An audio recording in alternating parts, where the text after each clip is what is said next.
এই অস্ত্র কি আসলে মানুষের জন্য নিরাপত্তা দিতে পারে কিনা, সেই বিষয়টি আসলে কিভাবে দেখছেন? এই পুরো বিষয়টি খুব প্রশ্নবিদ্ধ। অস্ত্র কি আসলে মানুষকে নিরাপত্তা দিতে পারে কিনা?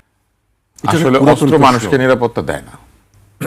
একটা নিরাপদ পরিবেশ অস্ত্রের প্রয়োজনীয়তাকে কমিয়ে আনে। ব্যক্তিগত অস্ত্র বলেন অথবা নিরাপত্তাজনিত অস্ত্র বলেন, এটা কোথায় দরকার হয়? একটা বিপদসংকুল পরিবেশে। আপনি কি সিনেমা হলে ঢোকার সময় অস্ত্র নিয়ে ঢুকবেন? নর্মালি ঢুকবেন না। কিন্তু সুন্দরবনে ঢোকার সময় বাঘ আছে, এই ভয়ে বা এই নিরাপত্তাজনিত কারণে আপনি একটা বন্দুক নিয়ে ঢুকবেন, অথবা একটা বন্দুকওয়ালা আপনার সাথে থাকবে, কারণ বাঘ যদি আপনাকে আক্রমণ করে। যে জায়গায় যত অনিরাপদ সেখানে অস্ত্রের প্রয়োজন তত বেশি হয়ে দেখা দেয়। যখন স্বরাষ্ট্র উপদেষ্টা বলবেন যে আমি কাউকে অস্ত্রের লাইসেন্স দিব আরো বেশি করে বা সবাইকে দিয়ে দিব, তার মানে উনি স্বীকার করে নিচ্ছেন যে পরিবেশ নিরাপদ নাই।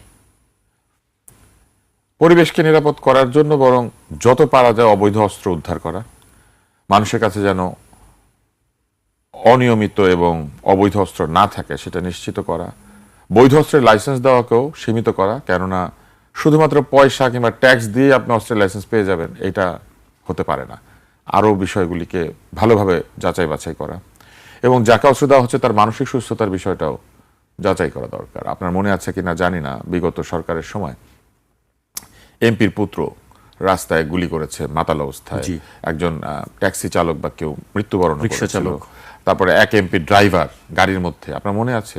এগুলো তো আমরা নিয়মিত দেখি। হ্যাঁ, তো মানুষ এগুলো ভুলে যায়, বুঝছেন। আমার কি একটা ভুল, আমি ভুলি না, আমার মনে পড়ে শুধু এই বিষয়গুলো। আমার মনে আছে নুরুন নবী শাওনের গাড়ির মধ্যে তার ড্রাইভার গুলিবিদ্ধ হয়ে নিহত হয়েছিল। তো এরকম একটা পরিস্থিতি বিগত সরকারের সময় আমরা দেখেছি। তার মানে অস্ত্র যার কাছে আছে সেও কিন্তু যদি মানসিকভাবে অসুস্থ হয় কিংবা তার যদি কোনো অন্যায় কর্মকাণ্ড থাকে, তাহলে ওই বৈধ অস্ত্র দিয়েও মানুষ অবৈধ কাজ করে। এই জন্য অস্ত্র দেওয়ার সিদ্ধান্তটা আসলে সঠিক না। বরং যারা প্রকৃত প্রশিক্ষণপ্রাপ্ত নিরাপত্তা রক্ষী বা কর্মী, তাদেরকে যদি ডিপ্লয় করা হয় তাহলে বরং নিরাপত্তা দেয়া সম্ভব। ধরেন আপনি কাউকে অস্ত্রের লাইসেন্স দিলেন, সে কোথায় গুলিবিদ্ধ করবে, মানে কাকে তাক করবে, সে তো সেটা শিখেই নাই, সে তো জানে না। তাহলে এটার প্রশিক্ষণের প্রয়োজন আছে। সামান্য কয়েকদিন প্রশিক্ষণ নিলেই যদি এটা হয়ে যেত, তাহলে তো 10-20 দিন প্রশিক্ষণ নিয়ে লোকে পুলিশে যোগ দিয়ে দিতে পারতো। তা তো হয় না। অস্ত্র চালনার প্রশিক্ষণ যথেষ্ট গুরুত্বপূর্ণ, লক্ষ্যভেদ করা আরো গুরুত্বপূর্ণ।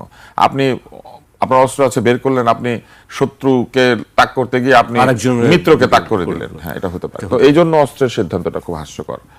নির্বাচন কমিশন ঠিকই বলেছেন। আরেকটি বিষয় হচ্ছে যে নিরাপত্তার এই হুমকি কিভাবে তৈরি হলো। নিরাপত্তার এই হুমকি তৈরি হওয়ার পেছনে এক ধরনের রিলাক্টেন্স বা অবহেলা কাজ করেছে।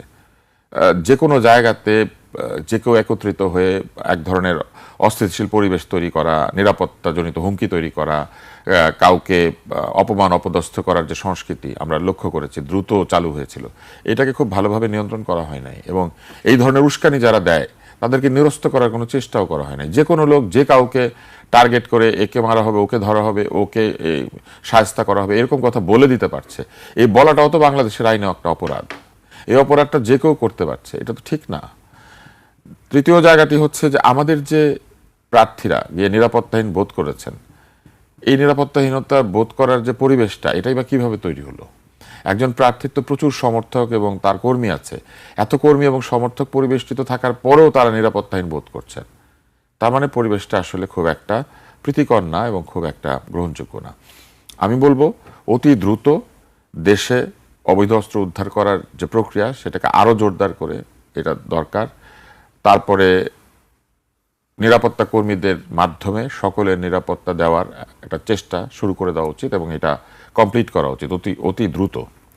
আরো বেশি মাত্রায় আইনশৃঙ্খলা বাহিনীকে রাস্তায় রাখা এবং নিরাপত্তাজনিত দায়িত্ব যথাযথভাবে পালন করার জন্য তাদেরকে রাখা যেতে পারে। তাদের সকল ছুটি ক্যান্সেল করে শুধুমাত্র মানবিক কারণে অথবা অত্যন্ত প্রয়োজনীয় কারণ ছাড়া অন্য সকল ছুটি ক্যান্সেল করে তাদেরকে রোটেশনাল ডিউটিতে সম্পূর্ণভাবে জনগণের জানমাল নিরাপত্তার জন্য নিয়োজিত করা উচিত এবং কোনো রাজনৈতিক বিবেচনা থাকবে না।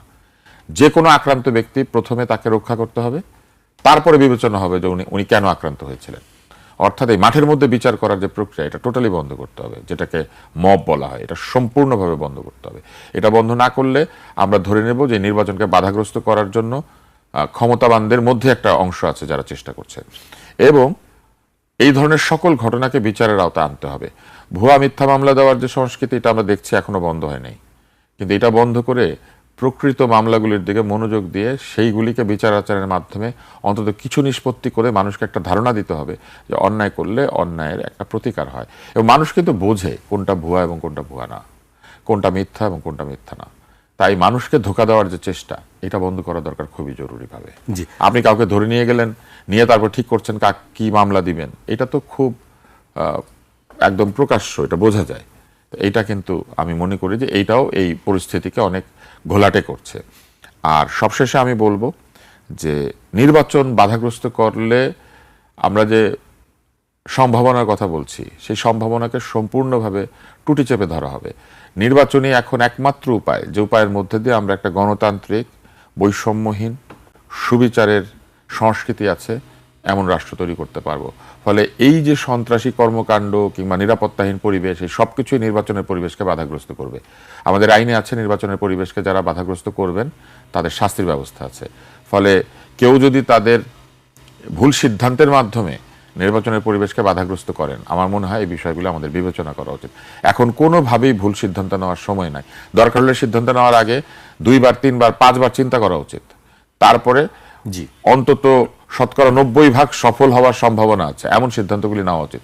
সব সিদ্ধান্তের প্রয়োজন নাই। এখন সকল সিদ্ধান্তের লক্ষ্য হওয়া উচিত নির্বাচন নির্বাচন এবং সুষ্ঠু